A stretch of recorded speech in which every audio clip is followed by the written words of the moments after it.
اس وقت چین دنیا میں بہت پاورفل کنٹری ہے۔ آج ہم تمام موبائل یہاں رکھا ہوا وہ لگ بھگ 90% چین کا پیداوار ہے۔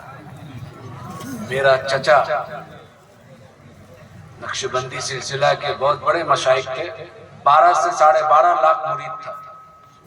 سبحان اللہ، انہوں نے ہمیں تربیت دی۔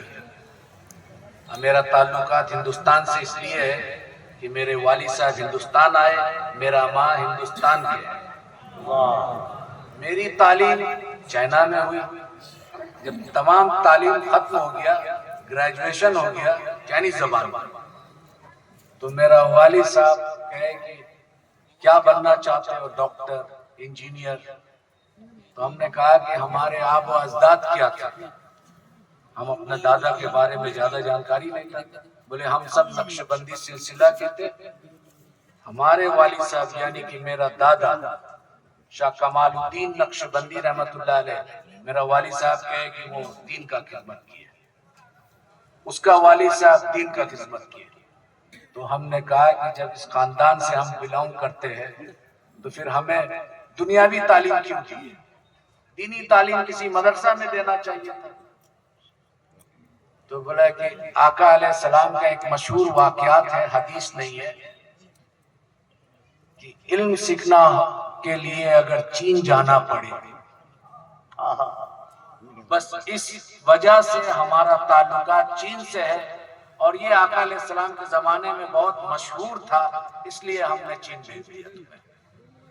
بہرحال تب میرا شوق اور ذوق امام ربانی مجدد افسانی رحمۃ اللہ علیہ پہ ہوا کہ سلسلہ نقشبندی مجددی کا بانی جو ہے امام ربانی مجدد افسانی رحمۃ اللہ علیہ۔ تو جس شخص کے بارے میں میں جانتا نہیں، ان کے مزار میں جا کر کس طرح تعظیم و تکریم کیے میں نہیں جانتا، اس لیے میں نہیں جاتا تھا۔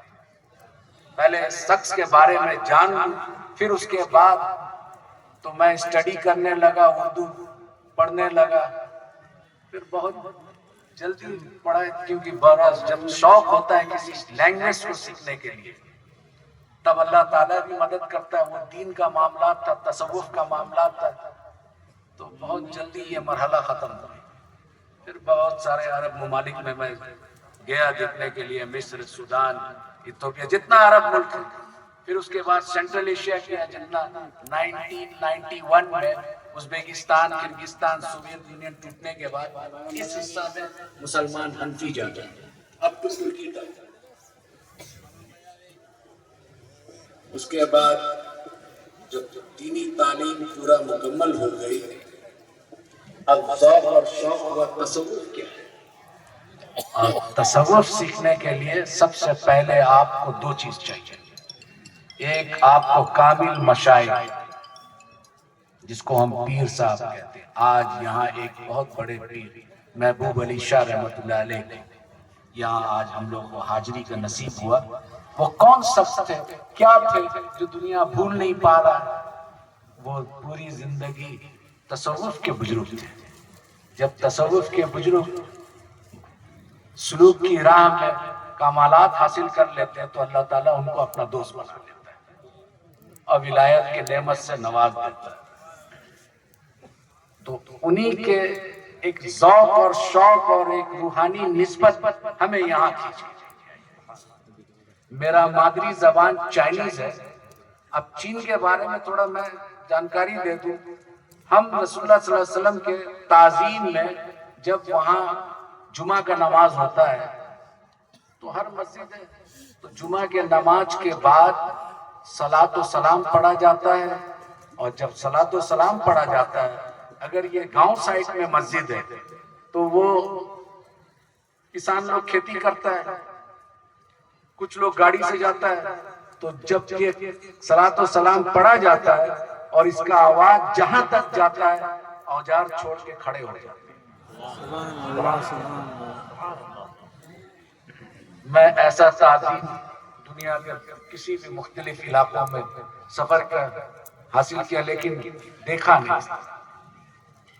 تو پھر میرا دل، یہ اتنا چائنیز لوگ اتنا محبت اور اتنا تعظیم و توقیر تو وہ پتہ چلا اسٹڈی کر کے کہ یہ 3 خانقاہ جو بنائے تھے اسی کی کمالات ہیں۔ اب سوال اٹھا، کیونکہ تبلیغ جماعت کے لوگ بھی چین پہنچے تھے، پاکستان سے ان کا تعلقات اچھا تھا، تو جمعہ کے ٹائم یہ لوگ بیٹھے رہتے تھے۔ تو میرا چچا بولا کہ یہ پاکستان کا اور ہندوستان کا بھاشا تم لوگوں کا ایک ہی ہے؟ ہم بولا لگ بھگ ایک ہی ہے، اردو بولتے ہیں، ہم ہندی بولتے ہیں۔ تو بولا بہت سمجھ سکتے ہیں؟ بولا تو ان لوگوں کو کہو کہ آئندہ ہماری مسجد میں نہ آئے، نماز پڑھ کے چلے جائے، دین نہ لے کے آئے، کیا سکھانے آئے؟ بولا کیوں؟ بولا حضرت سعد بن ابو وقاص رضی اللہ تعالیٰ عنہ چین میں آ چکے تھے، اس کے دین کو ہم پکڑیں گے، ان سے کہہ دینا ہے کہ تم اپنے دین مبارک کو لے جاؤ گے۔ تو بولے کہ نہیں، یہ نماز میں بیٹھنا اور صلاۃ و سلام پڑھنا کھڑا کہاں سے ثابت ہے؟ دلیل دیجئے۔ وہ تبلیغ جماعت کے 16 آدمی تھے، آج تو تبلیغ جماعت چین میں بینڈ ہے، وہاں بھی بینڈ ہے، صرف اگر چین کا سرکار اسلام کو قبول کرتا ہے تو وہ بولتا ہے کہ خانقاہ کے جیسا مسلمان بناؤ جو محبت پھیلاتا ہے۔ نعرہ تکبیر، نعرہ رسالت، مسلک اعلی حضرت، مسلک اہل سنت۔ سبحان اللہ۔ اب سوال ہے،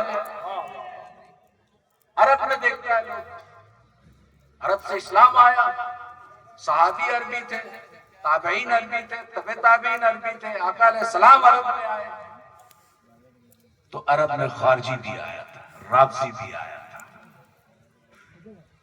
متجلہ فرقہ جو ہے عرب میں آیا تھا۔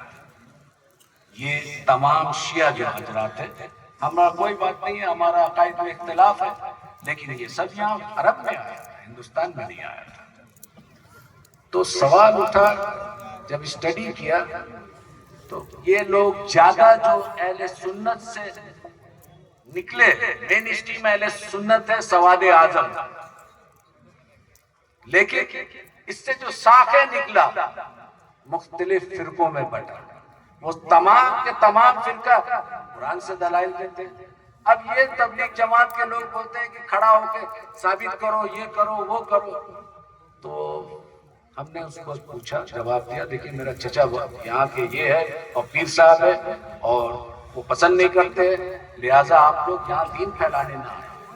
کیوں؟ آپ دلیل سے بات کیجئے۔ آقا علیہ السلام امام شافعی نے اس کی جواب دے دیا۔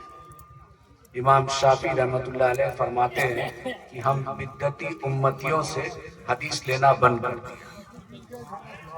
تو امام شافعی رحمۃ اللہ علیہ سے سوال کیا، یا محمد بن ادریس الشافعی، یا امام شافعی، امت میں بدعت کرنے والا، بدعت پھیلانے والا کون ہے؟ بولتا ہے تمہیں معلوم نہیں؟ امت میں بدترین امت وہ ہے جو آقا علیہ السلام کی تعظیم کے لیے دلیل کے قائل ہے، دلیل ڈھونڈتا ہے۔ آقا علیہ السلام کے تعظیم کے لیے جو دلیل مانگے وہ امام شافعی کے نزدیک بدترین امت ہے، جواب دیتی ہے۔ تو ہم نے ان سے وہی دہرایا امام شافعی کے قول کو کہ بھائی امام شافعی نے اس کا جواب دے دیا، اب کیا کہتے ہیں؟ بولا نہیں آپ دلیل دیجئے گا۔ ہم بولا دیکھو ایسا ہے، ایک حدیث ہے۔ بولا آپ عالم ہیں؟